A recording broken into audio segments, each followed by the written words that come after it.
ನಮಸ್ತೆ ಗೆಳೆಯರೇ, ಎಲ್ಲರೂ ಹೇಗಿದ್ದೀರಾ? ಚೆನ್ನಾಗಿದ್ದೀರಾ ಅಂತ ಭಾವಿಸ್ತೀನಿ. ಯಾವುದೇ ಇಂಡಸ್ಟ್ರಿ ಆದರೂ ಕೂಡ ಸಾಕಷ್ಟು ಹೀರೋಗಳು ಪ್ರತಿ ವಾರ ಹುಟ್ಕೊಳ್ತಾನೆ ಇರ್ತಾರೆ. ಆದರೆ ಎಲ್ಲರೂ ಸ್ಟಾರ್ ಆಗೋಕ್ಕೆ ಸಾಧ್ಯ ಇಲ್ಲ.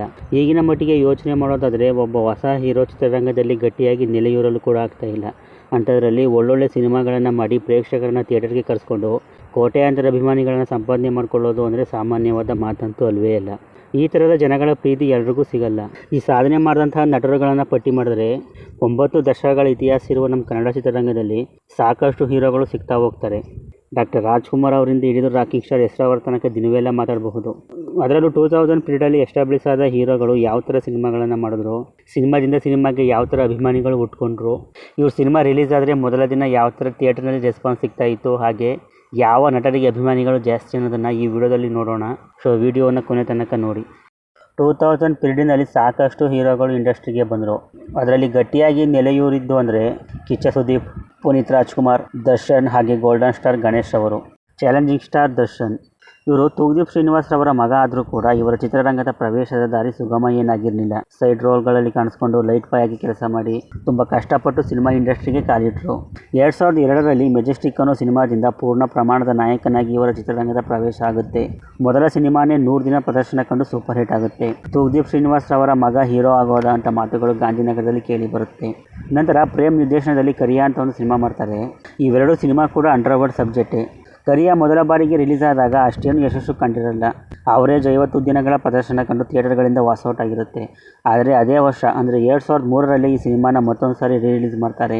ಆಗ ಸಿನಿಮಾದ ಕಲೆಕ್ಷನ್ ಬೇರೆ ಲೆವೆಲ್ಗೆ ಹೋಗುತ್ತೆ. ಹಾಡುಗಳು, ಲವ್, ಎಮೋಷನ್ ಎಲ್ಲ ಕನ್ನಡಿಗರಿಗೆ ದೊಡ್ಡ ಪ್ರಮಾಣದಲ್ಲಿ ಇಷ್ಟ ಆಗೋಗುತ್ತೆ. ಸಿನಿಮಾ ದಿನದಿಂದ ದಿನಕ್ಕೆ ಕಲೆಕ್ಷನ್ ಜಾಸ್ತಿ ಮಾಡ್ಕೊಳ್ತಾನೆ ಹೋಗುತ್ತೆ. ರಾಜ್ಯಾದ್ಯಂತ ಕರಿಯಾ ಸಿನಿಮಾ 1 ವರ್ಷದ ಮೇಲೆ ಪ್ರದರ್ಶನ ಕಾಣುತ್ತೆ. ಕರಿಯಾ ಮತ್ತು ಮೆಜೆಸ್ಟಿಕ್ ಇವೆರಡು ಸಿನಿಮಾಗಳು ಅಂಡರ್ವರ್ಲ್ಡ್ ಬೇಸ್ಡ್ ಸ್ಟೋರಿ ಆಗಿರೋದ್ರಿಂದ ಸಾಮಾನ್ಯವಾಗಿ ಅಭಿಮಾನಿಗಳು ಹುಟ್ಕೊಳ್ತಾರೆ. ಯಾಕಂದರೆ ಆವತ್ತಿನ ಕಾಲಘಟ್ಟ ಆಗಿ ಇತ್ತು. ನಂತರ ದಾಸ ಅಂತ ಒಂದು ಸಿನಿಮಾ ಮಾಡ್ತಾರೆ. ಇದು ಕೂಡ ಅಂಡರ್ವರ್ಲ್ಡ್ ಕಥೆನೇ. ಈ ಸಿನಿಮಾ ಕೂಡ ಸೂಪರ್ ಹಿಟ್ ಆಗುತ್ತೆ. ಅಲ್ಲಿಂದ ದರ್ಶನ್ ರವರಿಗೆ ದೊಡ್ಡ ಪ್ರಮಾಣದಲ್ಲಿ ಅಭಿಮಾನಿಗಳ ಸಂಖ್ಯೆ ಹೆಚ್ಚಾಗ್ತಾ ಹೋಗುತ್ತೆ. ಇದ್ರ ಮಧ್ಯೆ ನಮ್ಮ ಪ್ರೀತಿಯ ರಾಮು ಅಂತ ಒಂದು ಕ್ಲಾಸಿಕ್ ಸಿನಿಮಾ ಮಾಡ್ತಾರೆ. ಆದರೆ ಅಂಡರ್ವರ್ಲ್ಡ್ ಕಥೆಗೆ ಹೊಂದ್ಕೊಂಡಿದ್ದ ದರ್ಶನ್ ರವರ ಈ ಪ್ರಯತ್ನ ಫಲಿಸಲ್ಲ. ಹೀಗೆ ಸಾಕಷ್ಟು ಏಳು ಬೀಳುಗಳನ್ನು ಕಂಡರೂ ಕೂಡ ದರ್ಶನ್ ರವರಿಗೆ ಅಭಿಮಾನಿಗಳ ಸಂಖ್ಯೆ ಕಡಿಮೆಯಾಗಲ್ಲ. ದಿನದಿಂದ ದಿನಕ್ಕೆ, ಸಿನಿಮಾದಿಂದ ಸಿನಿಮಾಗೆ ಸಾವಿರಾರು ಸಂಖ್ಯೆಯಲ್ಲಿ ದರ್ಶನ್ ರವರನ್ನು ಇಷ್ಟಪಡೋರು ಹುಟ್ಕೊಳ್ತಾರೆ. ನಂತರ ಕಲಾಸಿಪಾಳ್ಯ, ಗಜ ಅಂತ ಸಿನಿಮಾಗಳು ದೊಡ್ಡ ಯಶಸ್ಸು ಕಾಣುತ್ತವೆ. ಇವರು ಸಿನಿಮಾ ರಿಲೀಸ್ ಆಗ್ತಾ ಇದೆ ಅಂದರೆ 1 ವಾರದ ಮುಂಚೆಯೇ ಹಬ್ಬದ ವಾತಾವರಣ ಥಿಯೇಟರ್ ಮುಂದೆ ಕಾಣಲು ಶುರುವಾಗುತ್ತೆ. ಹೀಗೆ ಕೋಟ್ಯಾಂತರ ಅಭಿಮಾನಿಗಳನ್ನ ದರ್ಶನ್ ರವರು ಪಡ್ಕೊಳ್ತಾರೆ. ಇವರ ಅಭಿಮಾನಿಗಳು ಇವರನ್ನು ಯಾವತ್ತೂ ಕೈ ಬಿಡಲ್ಲ ಅನ್ನೋದಕ್ಕೆ 2 ಸಾಕ್ಷಿಗಳನ್ನು ನಾವು ಕಾಣಬಹುದು. ಅದು 2011ರ ಇನ್ಸಿಡೆಂಟ್ ಮತ್ತು ಇವತ್ತಿನ ಸಿಚುವೇಶನ್. 2011ರಲ್ಲಿ ದರ್ಶನ್ ಅವರು ಜೈಲಿದ್ದರೂ ಕೂಡ ಅವರ ಸಾರಥಿ ಸಿನಿಮಾ ದೊಡ್ಡ ಬ್ಲಾಕ್ ಬಸ್ಟರ್ ಆಯಿತು. ಇವತ್ತು ಕೂಡ ಇವರ ಅಭಿಮಾನಿ ಬಳಗ ನಮ್ಮ ಕರ್ನಾಟಕದಲ್ಲಿ ತುಂಬ ದೊಡ್ಡದು. ಇವರು ಸಿನಿಮಾ ರಿಲೀಸ್ ಆದರೆ ಕರ್ನಾಟಕದಲ್ಲಿ 10 ರಿಂದ 12 ಕೋಟಿ ಕಲೆಕ್ಷನ್ ಮಾಡಿಕೊಳ್ಳುತ್ತೆ. ಪುನೀತ್ ರಾಜ್ಕುಮಾರ್ ಇವರ ಚಿತ್ರರಂಗದ ಪ್ರವೇಶದ ದಾರಿ ಕಷ್ಟ ಏನಿರಲಿಲ್ಲ. ಹುಟ್ಟುವಾಗಲೇ ರಾಜ್ಕುಮಾರ್ ಅವರ ಮಗನಾಗಿ ಹುಟ್ಟಿ ಚಿಕ್ಕಂದಿನಿಂದಲೇ ಸಿನಿಮಾಗಳನ್ನು ಮಾಡಿ, ಹಾಡುಗಳನ್ನು ಹೇಳಿ, ಡ್ಯಾನ್ಸ್ ಮಾಡಿಕೊಂಡು ಕರ್ನಾಟಕದ ಪ್ರತಿ ಕುಟುಂಬದಲ್ಲಿ ಒಬ್ಬ ಮಗನಾಗಿ ಬೆಳೆದರು. ರಾಜ್ಕುಮಾರ್ ಮಗ ಸಿನಿಮಾಗೆ ಆರಾಮಾಗಿ ಬರಬಹುದು ಅನ್ನೋ ಹಾಗೆ ಇರಲಿಲ್ಲ. ಯಾಕೆಂದರೆ ಕೇಂದ್ರ ಸರ್ಕಾರನೇ ಇವರ ಪ್ರತಿಭೆಯನ್ನು ಗುರುತಿಸಿ 10 ವರ್ಷಕ್ಕೆ ಇವರಿಗೆ ನ್ಯಾಷನಲ್ ಅವಾರ್ಡ್ ಕೊಟ್ಟಿದೆ. ಇದರಿಂದಲೇ ಗೊತ್ತಾಗುತ್ತೆ ಇವರ ಕಲೆ ಎಂಥದ್ದು ಅಂತ.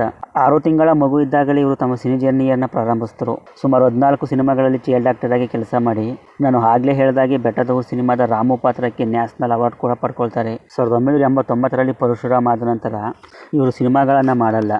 ಅವರದ್ದೇ ಸಿನಿಮಾ ಸಂಸ್ಥೆಯಾದ ವಜ್ರೇಶ್ವರಿ ಕಂಬೈನ್ಸ್ನಲ್ಲಿ ಪ್ರೊಡಕ್ಷನ್ ಮ್ಯಾನೇಜರ್ ಆಗಿ, ಕಾಸ್ಟ್ಯೂಮ್ ಡಿಸೈನರ್ ಆಗಿ ಕೆಲಸ ಮಾಡಿಕೊಂಡು 2002ರಲ್ಲಿ ಅಪ್ಪು ಸಿನಿಮಾದಿಂದ ಪೂರ್ಣ ಪ್ರಮಾಣದ ನಾಯಕನಾಗಿ ಇವರ ಚಿತ್ರರಂಗದ ಪ್ರವೇಶ ಆಗುತ್ತೆ. ಮೊದಲ ಸಿನಿಮಾನೇ ಸಿಲ್ವರ್ ಜೂಬ್ಲಿ ಹೋಗುತ್ತೆ.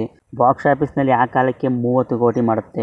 ಗೆಳೆಯರೆ, ಪುನೀತ್ ರಾಜ್ಕುಮಾರ್ ಅವರು ಎಂಟ್ರಿ ಆಗೋದಕ್ಕಿಂತ ಮುಂಚೆ ಆ ರೇಂಜ್ಗೆ ಡ್ಯಾನ್ಸ್, ಫೈಟ್ ಮಾಡೋರು ನಮ್ಮ ಕನ್ನಡ ಚಿತ್ರರಂಗದಲ್ಲಿ ಇರಲಿಲ್ಲ. ಫೈಟ್ ಅಂತ ಬಂದಾಗ ವಿಷ್ಣುವರ್ಧನ್ ಅವರು ಮಾಡ್ತಾಯಿದ್ರು, ಆದರೆ ಡ್ಯಾನ್ಸ್ ಅಂತ ಬಂದಾಗ ಅಷ್ಟಕ್ಕಷ್ಟೇ. ಡ್ಯಾನ್ಸ್ ಅಂತ ಬಂದಾಗ ಶಿವಣ್ಣ ಹಾಗೂ ಶಶಿಕುಮಾರ್ ಅವರು ಮಾಡ್ತಾಯಿದ್ರು, ಆದರೆ ಫೈಟ್ ಅಂತ ಬಂದಾಗ ಅಷ್ಟಕ್ಕಷ್ಟೇ.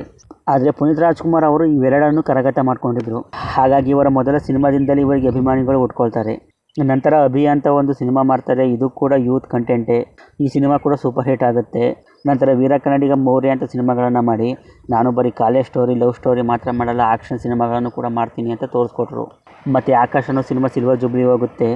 ಗೆಳೆಯರೆ, ನಿಮ್ಗೆ ಇನ್ನೊಂದು ಹೇಳಬೇಕು, ಅದೇನೆಂದರೆ ಕನ್ನಡ ಚಿತ್ರರಂಗದಲ್ಲಿ ಪ್ರಪ್ರಥಮ ಬಾರಿಗೆ 1 ಕೋಟಿ ಸಂಭಾವನೆ ಪಡ್ಕೊಂಡ ನಟ ಅಂದರೆ ಇವರೇ. ಹೀಗೆ ಇವರ ಸಿನಿಮಾಗಳ ಸಂಖ್ಯೆ ಕಡಿಮೆ ಇದ್ದರೂ ಕೂಡ ಯಶಸ್ಸು ದೊಡ್ಡ ಮಟ್ಟಕ್ಕಿದೆ. ಮಿಲನ ಸಿನಿಮಾದಿಂದ ಇವರಿಗೆ ಫ್ಯಾಮಿಲಿ ಆಡಿಯನ್ಸ್ಗಳು ಹುಟ್ಕೊಳ್ತಾರೆ.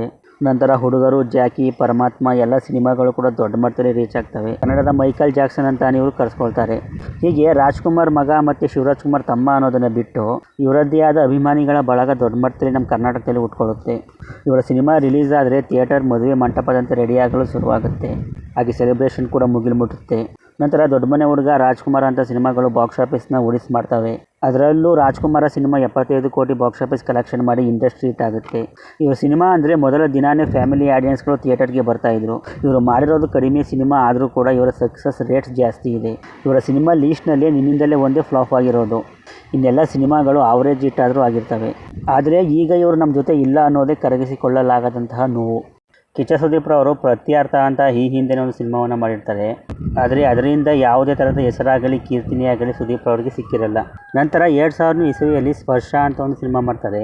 ಈ ಸಿನಿಮಾ ಒಂದು ರೇಂಜ್ಗೆ ಹೋಗುತ್ತೆ. ತಮ್ಮ ಕೇಪಬಿಲಿಟಿ ಎಂಥದ್ದು ಅನ್ನೋದನ್ನು ಈ ಸಿನಿಮಾದ ಮುಖಾಂತರ ತೋರಿಸ್ಕೊಡ್ತಾರೆ ಕಿಚ್ಚ ಸುದೀಪ್ ಅವರು. ನಂತರ ಯಜಮಾನ ಪ್ರೊಡ್ಯೂಸರ್ ರೆಹಮಾನ್ ರವರು ತಮಿಳಿನ ಸೇತು ಅನ್ನೋ ಸಿನಿಮಾದ ರೀಮೇಕ್ ರೇಟ್ಸ್ ತಂದಿರ್ತಾರೆ.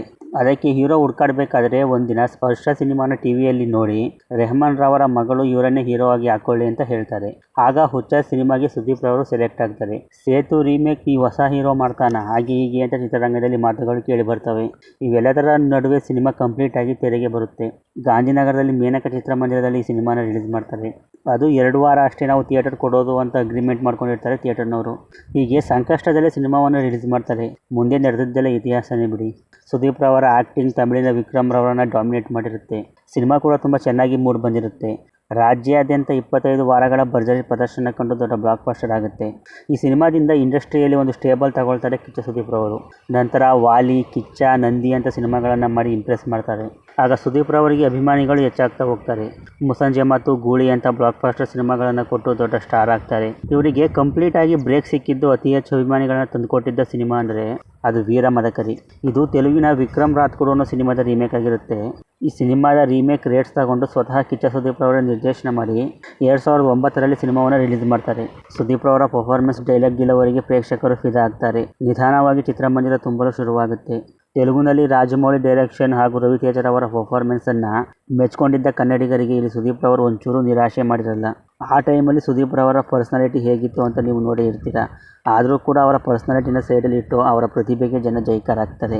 ಹಾಗಾಗಿಯೇ ಈ ಸಿನಿಮಾ ದೊಡ್ಡ ಬ್ಲಾಕ್ ಬಸ್ಟರ್ ಆಗಿ ಹೊರಹೊಮ್ಮುತ್ತೆ. ಇಲ್ಲಿಂದ ಸುದೀಪ್ ರವರ ಅಭಿಮಾನಿಗಳ ಸಂಖ್ಯೆ ಇನ್ನೂ ದೊಡ್ಡ ಮಟ್ಟದಲ್ಲಿ ಹೆಚ್ಚುತ್ತಾ ಹೋಗುತ್ತೆ. ಇವರ ಸಿನಿಮಾ ರಿಲೀಸ್ ಆಗ್ತಾ ಇದೆ ಅಂದರೆ ಒಂದು ವಾರಕ್ಕೂ ಮುಂಚೆಯೇ ಥಿಯೇಟರ್ಗಳಲ್ಲಿ ಬ್ಯಾನರ್ಗಳು, ಕಟೌಟ್ಗಳು ರಾರಾಜಿಸಲು ಶುರುವಾಗುತ್ತೆ. ನಂತರ ತೆಲುಗಿನಲ್ಲಿ ಈಗ ಅಂತ ಒಂದು ಸಿನಿಮಾ ಮಾಡಿ ದೇಶಾದ್ಯಂತ ಪ್ಯಾನ್ ಇಂಡಿಯಾ ಸ್ಟಾರ್ ಆಗ್ತಾರೆ. ನಂದಿ ಅವಾರ್ಡ್ ಕೂಡ ಪಡ್ಕೊಳ್ತಾರೆ. ಹೀಗೆ ಸಾಕಷ್ಟು ಸಾಧನೆಗಳನ್ನು ಮಾಡಿ ಸುದೀಪ್ ಎಂಬ ಪ್ರತಿಭೆ ಈಗ ಕನ್ನಡ ಚಿತ್ರರಂಗದಲ್ಲಿ ದೊಡ್ಡ ಹೆಮ್ಮರವಾಗಿ ಬೆಳೆದು ನಿಂತಿದೆ. ಈಗ ಇವರ ಅಭಿಮಾನಿಗಳ ಸಂಖ್ಯೆ ಎಷ್ಟಿದೆ ಅನ್ನೋದು ಪ್ರತಿ ಸಲ ಇವರ ಸಿನಿಮಾ ರಿಲೀಸ್ ಮಾಡಿದಾಗ ಗೊತ್ತಾಗ್ತಾನೆ ಇದೆ. ಇವರ ಒಂದು ಸಿನಿಮಾ ರಿಲೀಸ್ ಆದರೆ ರಾಜ್ಯಾದ್ಯಂತ ಮೊದಲ ದಿನ 8ರಿಂದ 10 ಕೋಟಿ ಬರೀ ಕರ್ನಾಟಕದಲ್ಲೇ ಮಾಡಿಕೊಳ್ಳುತ್ತೆ. ನೋಡಲ್ಲ ಗೆಳೆಯರು, ಇವತ್ತಿನ ವಿಡಿಯೋ ಇಷ್ಟ ಆಗಿದೆ ಒಂದು ಲೈಕ್ ಮಾಡಿ. ನೀವು ಯಾರ ಅಭಿಮಾನಿ ಆಗಿ ನೀವು ಅವರಿಗೆ ಯಾಕೆ ಅಭಿಮಾನಿ ಆದ್ರಿ ಅನ್ನೋದನ್ನು ಕಮೆಂಟ್ ಮಾಡಿ ತಿಳಿಸ್ಕೊಡಿ. ಚಾನಲ್ನ ಸಬ್ಸ್ಕ್ರೈಬ್ ಮಾಡ್ಕೊಳ್ಳಿ, ಫೇಸ್ಬುಕ್ನಲ್ಲಿ ಫಾಲೋ ಮಾಡೋದನ್ನು ಮರಿಬೇಡಿ. ಸಿಗೋಣ ಮುಂದಿನ ವಿಡಿಯೋದಲ್ಲಿ. ಬಾಯ್.